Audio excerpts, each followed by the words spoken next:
come the boss lady, the Kelly Holland Show. Watch out, let's go. Here come the boss lady, the Kelly Holland Show. Let's drop it. Here come the boss lady, the Kelly Holland Show. Come on. She gonna get it right, research all about your life. Her info's always tight, talking just to get inside. Gospel talking, Bible walking, wanna help you see. Faith is calling and she's walking with the victory. The king is on her side and she never quits. Put you on the show and you reminisce. Creative to the point where she's making hits. Business savvy is a Kelly, are you getting this? Kelly Holland Show. I'm liking this. Kelly Holland Show. Come on, y'all.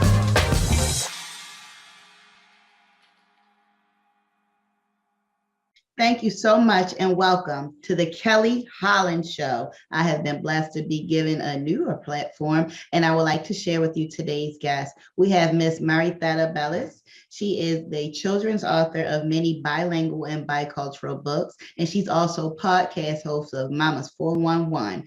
Today, she's here to speak about her newly titled book, I Have a Secret, written in both English and Spanish. And I am so glad that she's here to help me along with that. Maritha Bellis, please let our listeners know, even though I ran through it very quickly, who you are and what do you do, lady?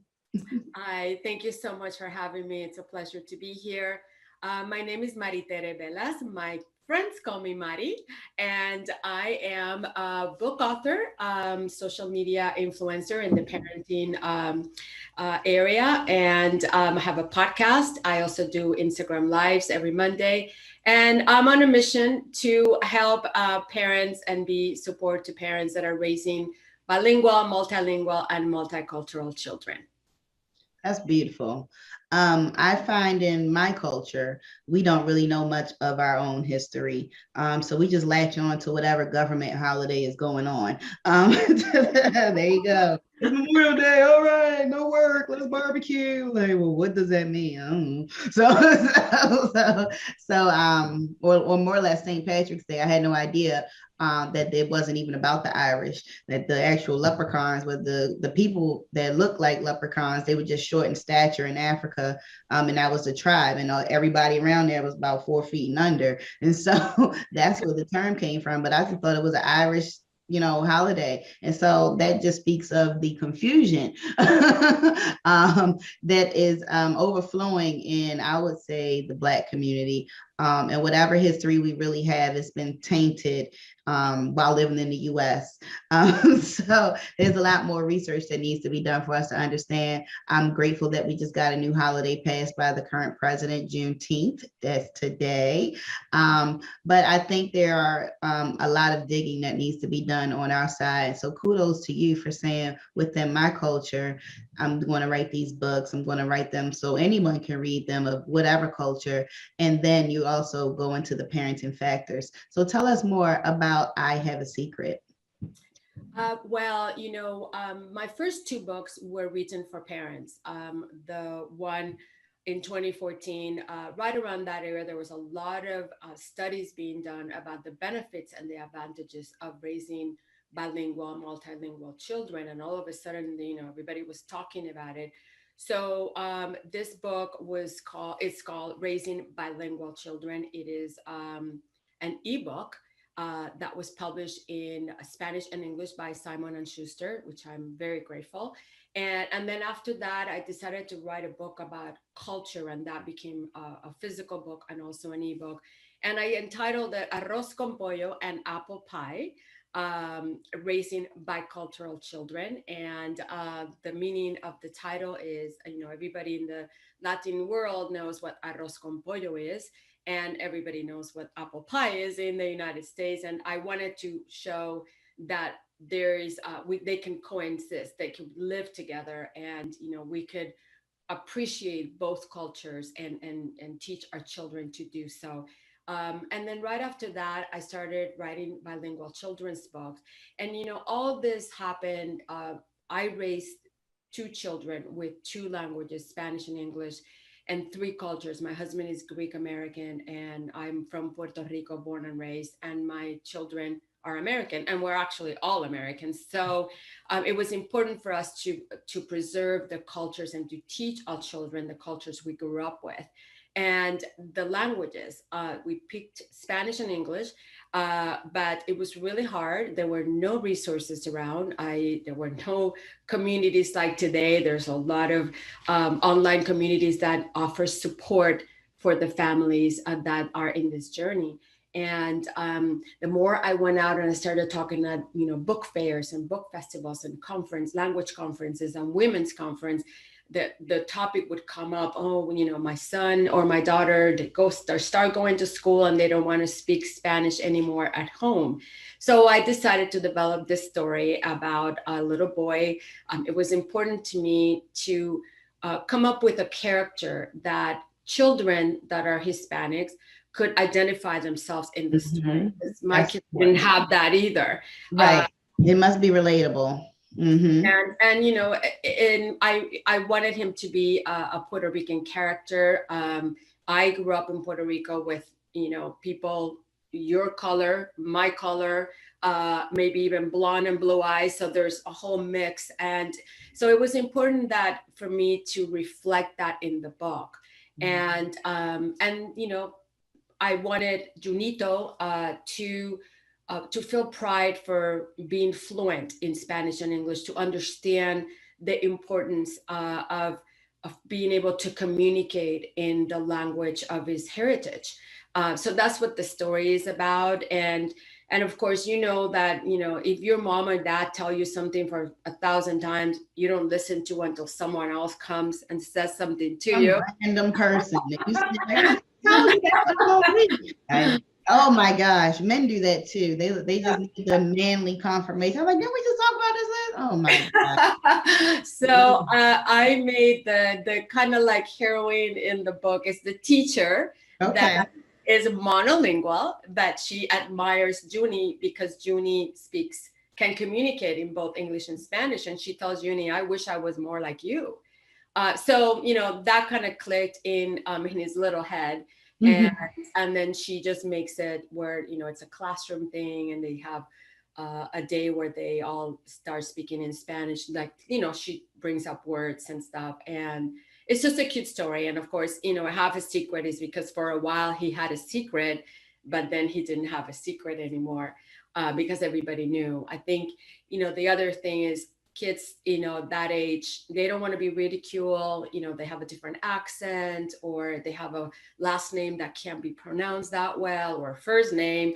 And so they tend to kind of, pretend that they don't speak that other language because they don't want to feel different. So, So it's all those, I touch up on all those little emotions and, friendship and a little bit of bullying. Soft, but just to show the kids, all this can happen, but you still, walk in with your, head held high and be proud that you can communicate in two languages. That's beautiful.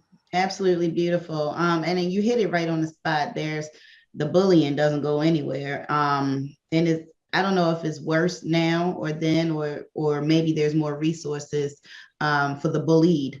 But I definitely never thought that anyone that was bilingual would be teased because they know an extra language. I think that's amazing that they are able to develop a second and third language. And none of it's simple. Not if you grew up knowing English and then you're trying to learn another language. We get it in school, but it's not effective.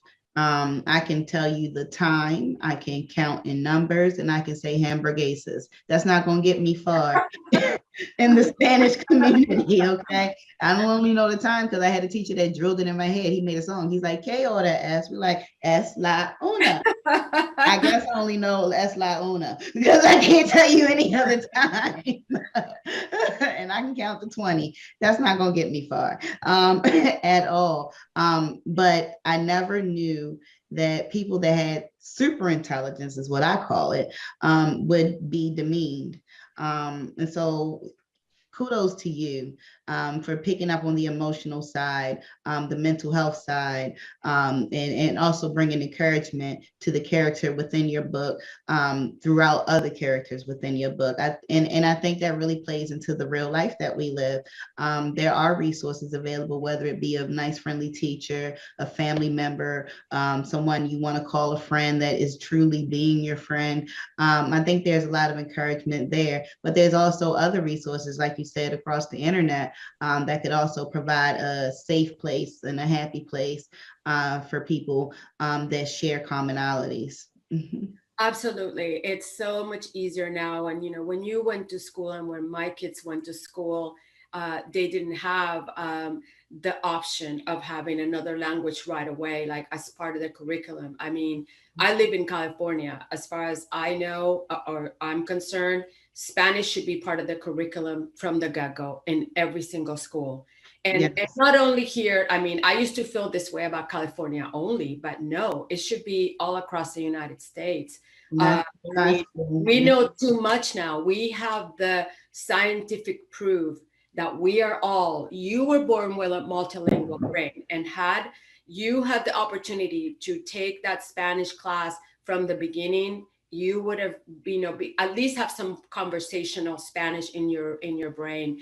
I'm hopeful that today we know a lot more, that we're more informed, that there are, teachers that can go to college and have a bilingual degree, so they can go and teach Spanish and English in a school.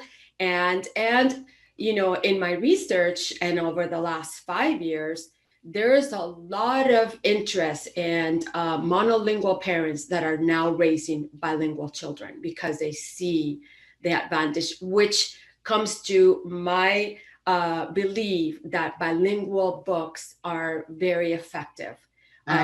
Because now a monolingual mom or dad can read this book with the child and understand what's going on, rather than the child reading a book in Spanish and they have no idea because they don't speak the language. So I think it's it has made reading time more fun, more effective, and I truly believe that is a gift. It's a gift we give our children when they can communicate in another language. So let's use the resources that are available and do it. I couldn't agree with you more. I was fortunate enough to attend a business leadership presentation where the winner would receive a $25,000 scholarship. Part of it would go to their education, and the other part would go to developing their invention. And I met a young lady that was working on a app that would translate schoolwork, written work, as well as conversations from one language to the next. And she mentioned her struggle coming up in school, how a lot of the homework she had, she really didn't understand. And so how this app would make things easier for, just like you said, all the multilingual children that attended the school or throughout. And she won. I definitely voted for her as a business leadership coach because it's necessary. There's some really nice inventions. Maybe they've convenienced one of our devices, but this right here, this is groundbreaking. She could even sell that to Google because I don't care for their translation app. Oh no. No offense to Google, but yes, no offense to Google. I don't think that's one of their strongest platforms, though. No, and that's what was happening. Some of the classic storybooks were being translated, or were and authors were having their books translated into Spanish. And it's it's not a literal translation. You can't translate literally. You have to really be mindful of the way it is said in that language, because it's not literally the same exact words. Correct. In English and in Spanish, whether it's French, German, it's the same thing. You have to keep in mind the norms, the customs, the culture, and how it is. So it's not as easy. as it sounds. You can't just, oh, let me just translate that in Spanish. No, I just did that. I worked on 2 books last year, one of which hasn't come out yet, but it's an African American author that asked me to translate her book. It's a super cute story, and I hope it's going to come out soon. And I had to really sit down and look at it from, the way I would say it in Spanish, that would Right. also keep the meaning of what she was saying in her, in the English version. So anyway, it's a wonderful thing for children to be able to be exposed to all these characters and all these stories, and see themselves in it. I love when I open a book and I see a Black kid, an Asian kid, a Spanish kid, because my kids didn't have that. Correct, correct. And I'm starting to see a lot more diversity and inclusion in the children's literature, and throughout television. You're starting to see a lot more diversity and inclusion. It's not just a traditional white family or just Black family. You're seeing a mixture of family and friends, and I think that is applaudable. I also realized that between ages birth to 5, children are a sponge, and that is the prime time to introduce any language to them, because they will pick up on it, translate it, and learn it. And you probably can't even speak it yourself. So, so Well, it's interesting you say that, because in Europe they've always known this. I did my first 2 years of college in Europe. I bless my parents for allowing me that opportunity, and I was 18 years old, and there were kids around me speaking 5 languages without, they would turn this way, speak one another, and I was like, oh my gosh, this is amazing. yeah, And in that, by then I was bilingual, and then I learned the third language. And you know, yes, it's amazing and it's wonderful to start when, as soon as you know that you're pregnant, start talking to that child in Spanish or okay. French or German or whatever. But that doesn't mean that you can start later on. There's a number of different approaches that parents can take today to start with the second or third language. And there's resources out there. Send me an email. I'm happy to send you a list, and also walk with you in that journey, because that's what my mission is just to create this world where we all understand the importance of the gift that we're giving our children when they are able to communicate in another language. Yes, I definitely agree with you. Were you always feeling the author bug, or what did you do prior to this? You've raised your children, you got some time on your hands now. I guess there's some availability there. But who were you before all of this? Well, I told you I was born and raised in Puerto Rico. I had a bachelor's degree in languages because I just loved speaking in different languages. But I came to California to get a master's degree in communications, and I did a minor in journalism and PR, public relations. And I ended up started writing a column for La Opinion newspaper here in LA. Okay. Two parents like me that had no resources in trying to balance the cultures and the languages. I mean, I would go to the bookstores and libraries, and there were no books available to help me, like a Dr. Spock or, one. I'm like, okay, so let's talk about culture. How do I balance this? So I just, whatever I was doing in my house, I was talking to my husband one day, and he's like, if you have this education and you are trying to figure this out, think about the parents out there that are emigrating, that are coming to this country, that are trying to figure out how to balance the cultures and the language at home. You should write about it. So that's how I did. That's what I started with the column that ran for 12 years. And from there, I went into writing my books. Like, kind of like in 10th grade, I can look back and remember thinking I love to write, because I had just finished a paper in English, and I really loved the storytelling idea. So I kind of always knew I was going to end up writing eventually, Okay. but become a book author has been a dream. So I'm super excited, and I have a second book coming, like I'm working on, and I like the idea of writing for children and just giving them these beautiful stories that they can enjoy. Thank you so much for being a part of that. There's not many resources still, but I'm grateful that there are none. So I'm glad that you were able to publish and to allow us to gain this new information and education. What about the business side of it very quickly? You had this dream, you had the drive, you had the skill, but when it came to putting it into a book, how was that process? Interesting. Let's just put it that way. Mhm. I was asked to write the book, the ebook, which ended up being an ebook, and I missed that part in the contract. But that's another story. But I was super grateful. It opened a lot of doors. Going out and saying that Simon and Schuster, that you're one of Simon and Schuster's authors, is opens a lot of doors. But then I ended up needing a print book, because then I started going to book fairs and book festivals, and parents still wanted to walk away With a with a book, right? book. So that's where my Arroz con Pollo book came out, Raising Bicultural Children. And hold on. And here it is. And so I Oh, and apple pie, right? yeah, Arroz con Pollo and apple pie. So I self-published that book. So I've gone to conferences where I talk about publishing traditionally with or self-publishing, and then this book was also published by a small publisher in Georgia. So it's been an interesting experience. I think my dream would be to have a literary agent that would say, hey, you write, and I will take care of the business side of things.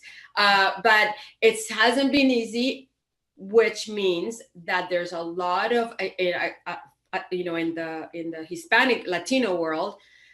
There's been, over the last 2 or 3 years, a lot of little publishing companies starting their own business because of that, because they don't want to go through the traditional route and wait to get an agent, and it's a long process. So they started their own publishing houses, and it's a lot of work, but they're learning their craft and how it works. And nowadays you can do Kickstarter, or that kind of GoFundMe, Right. and they a lot of authors are doing that.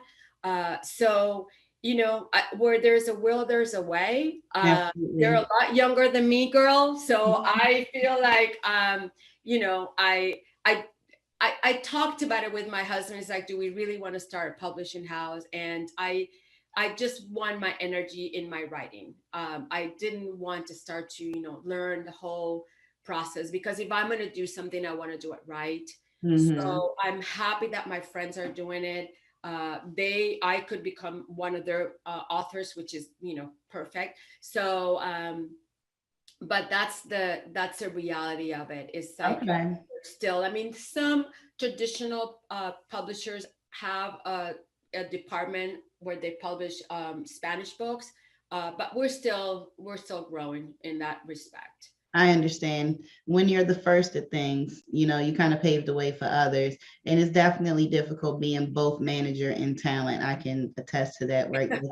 Yes. Please let our listeners know how they can reach you, how they can get to your books, and how they can find out more about you.